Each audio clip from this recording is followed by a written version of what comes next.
ఈ మధ్య కాలంలో వైసీపీ నాయకులు చేస్తున్న కామెంట్స్ పై ప్రవర్తిస్తున్న తీరుపై జనాల్లో తీవ్రమైన వ్యతిరేకత వ్యక్తమవుతోంది. మాజీ సీఎం జగన్ నుండి అంబటి రాంబాబు వరకు ఎవ్వరూ కూడా జనాల చేత ప్రశ్నించబడే పనులు చేయడం లేదు. రీసెంట్గా మత విద్వేషాలు రెచ్చగొట్టే విధంగా మాట్లాడే ప్రశ్న రావణ్కి సపోర్టుగా నిలిచారు.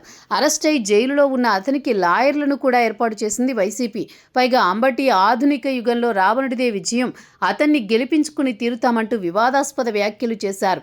అవును, రావణ్ వెనుక మేమున్నామంటూ పబ్లిక్గా ప్రెస్ మీట్ పెట్టి మరీ సపోర్ట్ చేశారు అంబటి.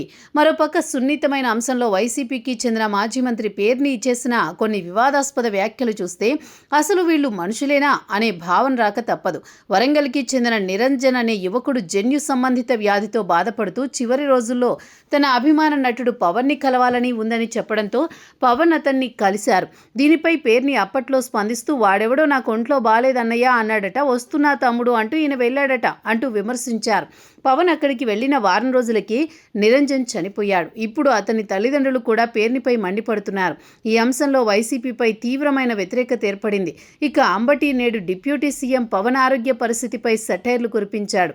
10 ఏళ్ల నుండి భుజాల నొప్పితో బాధపడుతున్న పవన్ ఇప్పుడు తీవ్ర రూపం దాల్చడంతో ముంబైలోని అంబానీ హాస్పిటల్లో సర్జరీ చేయించుకున్నారు. అందుకు సంబంధించిన ఫోటోలు, వీడియోలు కూడా సోషల్ మీడియాలో బాగా వైరల్ అయ్యాయి.